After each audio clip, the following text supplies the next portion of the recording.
When they get down into the last 18 months, 2 years of a contract, then they can walk away for free at the end of their contract. So, you get someone who's worth a lot of money, is a free agent, clubs are going to give him a fortune to take him. If you're going to get somebody worth £50 million or whatever, in this case, if he's a free, if you give him £30 million, you've got a bargain. That's how silly it all is. So I don't know. It's a difficult one. I worry more about it with kids now. I think we've ended up in a situation where you give young kids long contracts now for fear of losing them.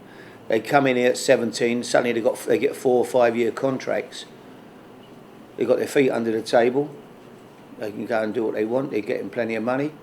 Have they got to work at what's for not all of them? Some of them they'll work their socks off, but too many of them, they're in a comfort zone at too early an age. Instead of having a year, coming at the end of the year, going to give you another year, I'm going to work my socks off, try to get another year. That's what they used to do. That's what all the great players did of yesterday. All them fantastic footballers that we used to have in this country, that's what they all did. They'd have a year.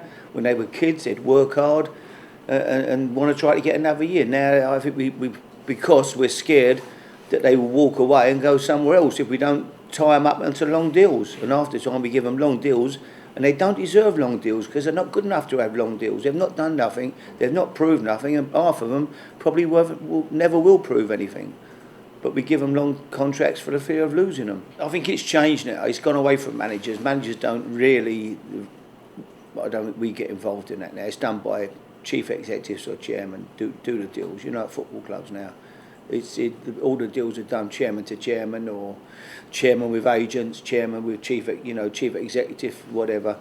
Football deals are not done manager to manager. They're not really involved at all in transfer deals. I don't think, and haven't been for years. Keeping players happy at your club. Well, yeah, but you can only keep them happy. You can play them and you can keep them happy. But if the moment they decide they want to leave, or they've got 18, they don't like the contract they've been offered or whatever, they can run their contract out there quite easily, and then you can lose them. You can lose them, and when you're dealing with top players, it's a difficult one. When you're dealing with kids, I personally would take a chance on losing them. If they don't want to start your club, okay, fine.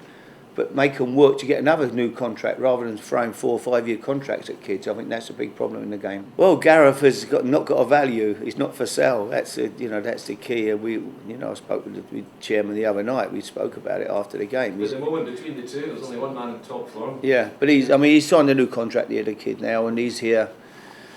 He's happy here, and I think it's great for him to be here. And Tottenham's a club, a team that is developing, and we want to keep developing and pushing on and becoming a team that gets in the Champions League on a regular basis.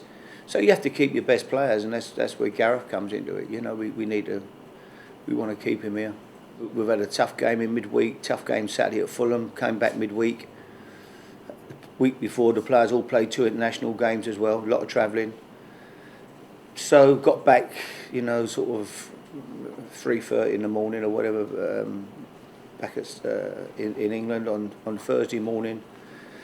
So I will look to freshen it up a little bit tomorrow, with 1 or 2, but it's a shame, as I say, that we haven't got that 4 or 5 as well who are injured at the moment, who would be fantastic for us to play or come in and make changes tomorrow.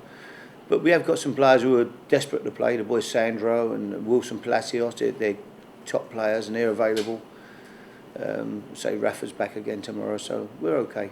We're playing a good team tomorrow. I think Everton are a good side. They had a little dodgy start. They've had a dodgy start the last couple of years, but every year David pulls them up and they end up pushing for either getting into Europe or pushing for European places. He's built a very difficult team to beat there. They're a good side, and they'll be up there again at the end of the year, pushing to get into Europe as they do every year.